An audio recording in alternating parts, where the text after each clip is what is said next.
Good morning. Good morning, good morning, good morning. What's up, Facebook Nation? How are you? This is Knowledge by Nikki with 1K. It's Knowledge by Nikki everything. Gmail.com, Twitter, LinkedIn, Facebook. Everything is Knowledge by Nikki. I managed to find something that I could use for everything that I did, guys. But how is everybody today? Is everybody good? I hope that you all are having a wonderful Tuesday. Had to think about actually what day it was. It's cold in Chicago. I'm in Chicago, guys, and we got a little snow and a little cold, and hey, we just making it on through. But it's a chilly one today. So we got the hat and gloves and scarves and all that good stuff. But I'm in my car, my sanctuary. My car is my sanctuary, guys. I waste a lot of gas. Y'all know that? I mean, just a lot of gas. I'm just always spending money on gas.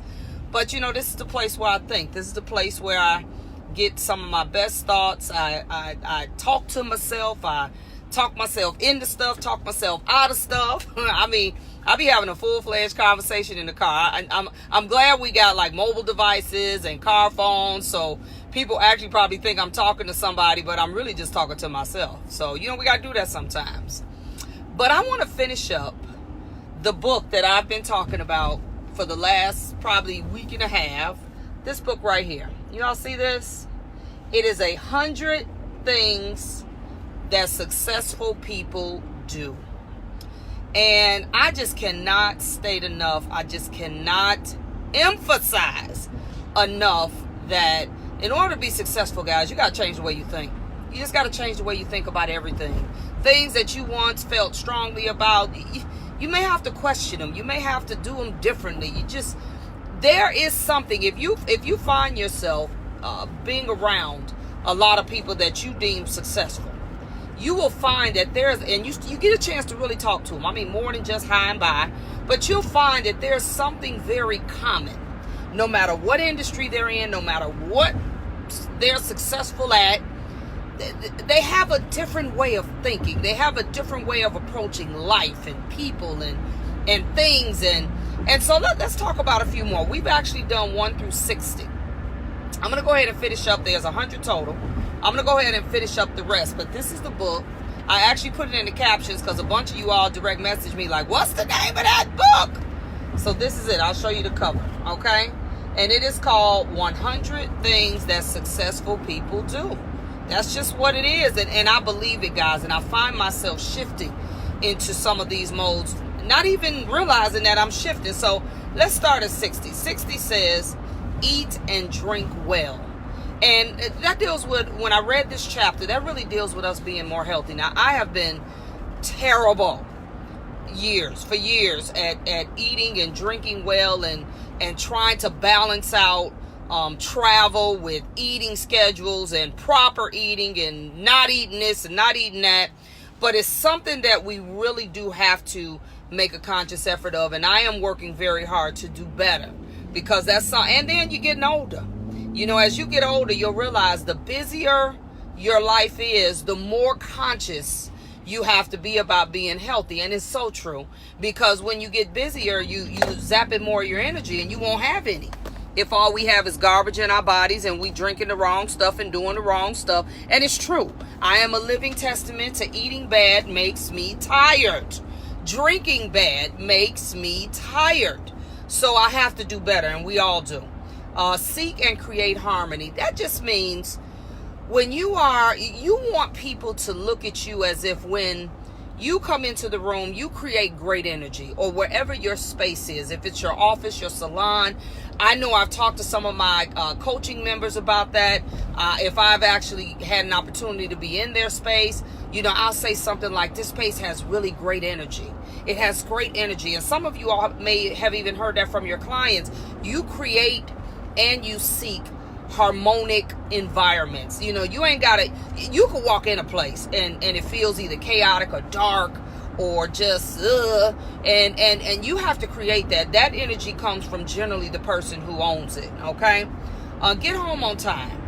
You know, I have been very conscious, and I do think I understood what they were saying is We just all over the place, y'all. We are stylists.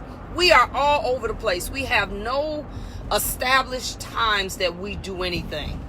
And what I took away from when I read this chapter about getting home on time, obviously there are people at our homes that are not people that we work with. These are people that are in our personal lives that expect a certain thing from us, see a certain thing from us, and they kind of want us to be on some kind of a schedule. So try to maybe recommit to, I'll be home at least by 10, or I'll be home at least by 9 or 11 or whatever it is, and really work hard at trying to stick with that, because we do have to get into some type of rhythm of creating the balance between work and our personal lives. And part of that is having people that are in your personal life know when you're going to be home, okay?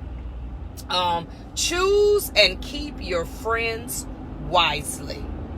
Let me tell you, I had a conversation about this with, I don't know who I was talking to one of my partners with the Color Me Crazy line. And we were talking about, and I want to ask everybody in Facebook land this. You know, you get friend requests all day, every day. Now, this is kind of in the abstract, not necessarily personal friends. How do you choose whose friend requests you accept and whose you don't? How do you all choose? You all direct message me on that. I'm going to tell you what I do. I don't just choose everybody. And chances are, if you send me a friend request, if I don't know you, or you have not expressed to me, hi, Nikki, I'm so-and-so from so-and-so. Remember me? We met, we talked, woo, this, that, and the other. Can you accept my friend request? Chances are I'm not going to do it. But let me tell you what I actually do.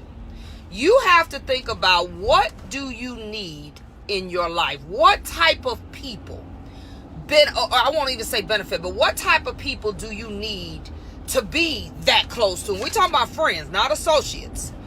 And I told him, I said, look, this is what I do. Facebook for me is about business. Facebook is not my cyber diary. That is not what it is. I don't use Facebook to tell the whole world about everything I have going on. It's really for business, for me to connect to people professionally. So when I decide that, okay, so-and-so wants me to accept their friend request, and I'm just giving you an analogy so you can think about whose friend you say you want to be, I literally go on their profile. I look at what it is that they have on their page. I scroll for maybe about 5, maybe 10 minutes to see what they have on their page. For me, because Facebook is about business for me, if I don't see anything hair related, if I don't see anything business related, I'm not going to accept your friend request. Because it's like, okay, for what? I have learned at least this much about Facebook. That's where people put what really matters to them. That's where they put where their heart is, where their passion is. If you into your kids, that's what you're going to have on your Facebook page. Not to say people that don't have that aren't into their children, but they just don't use Facebook for that. If you're into traveling, what you going to have on your Facebook page? Everywhere you've been, if you're into eating, you're going to have everywhere you go eat. If you're into whatever you're into, really into, you're going to generally have on your Facebook page. Just start looking through people's pages. You can tell a lot about people by looking at their Facebook page. And it doesn't say that they're not at all interested in other aspects of life. But for me, because Facebook is where I do business, it is important for me to choose friends that I know will share what matters to me. So if it's business and teaching and education and this and, all these other things that go along with that matters to me, then I'm going to want to link up with people on Facebook who share my interest. That's just what it is. So I say, and that's just on a professional level. So think about it. When you choose and keep friends wisely, you need, and we do have a choice. And look, I had an old lady tell me before she died, she said, just because they were your friend when you were 7 does not mean they have to be your friend when you're 70. I am perfectly comfortable at this stage in life. I will be 50 next year. And I'm very comfortable with the fact that everybody who I grew up with does still not have to take residence in my life today. They don't. I could say, hey, how you doing? See them at the class reunion or somewhere we may just happen to connect. But I do not have to share my personal friend space with everyone just because I know you or I know your parents and you know mine. And no, at this stage in life, I am doing exactly what this thing says that successful people do. I choose and keep my friends wisely. So that's something that's real important, because I believe those people will be also the springboards a lot of time, the support system that you need in order to keep yourself moving in a positive direction. So just remember that. Be curious. How many of you all are just totally content with things being the same way? Or let me put that another way.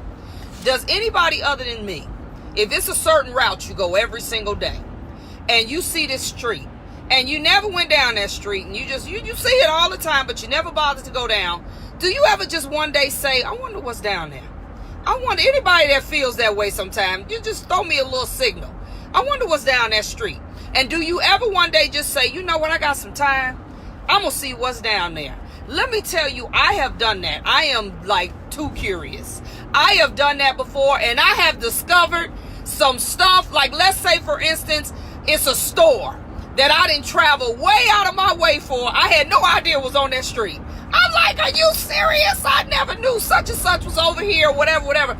Sometimes you just need to be curious. Sometimes you just need to travel a different route to work. Sometimes you just need to taste something that you've never tasted before. You will be amazed at how you learn some stuff when you're just curious. Let's just see. Let's just try. I remember when I was asked to do research and development a very, very long time ago. And I was like, I don't know nothing about R&D, which is research and development. I don't know anything about that. But when they asked me, I told them, I said, I don't know, let me think about it. But then I got real curious. I got really curious, like, maybe that'd be interesting. So I told them, yes, I do it. Let me tell you what that did. When I decided to go behind the scenes and see how products was made, I've been into most labs in the country. I said, what? That sparked something in me that literally totally shifted how I saw products in this industry, and therefore I got more into the chemistry side. I started really understanding about products. It sparked something I didn't even know I was interested in, and now I love it. And now I've launched my own product line and woo, but the understanding of products is totally different. But it's because I was curious about an opportunity that was presented before me, even though I didn't know nothing about it.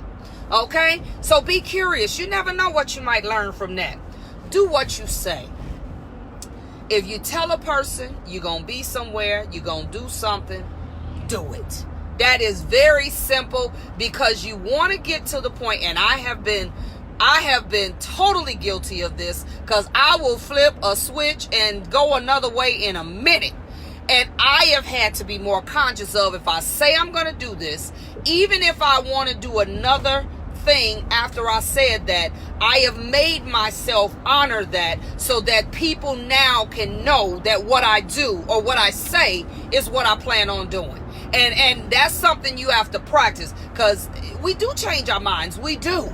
But we have to work at being more stable and steadfast about doing what we say. And I am talking to myself, because I am guilty of that.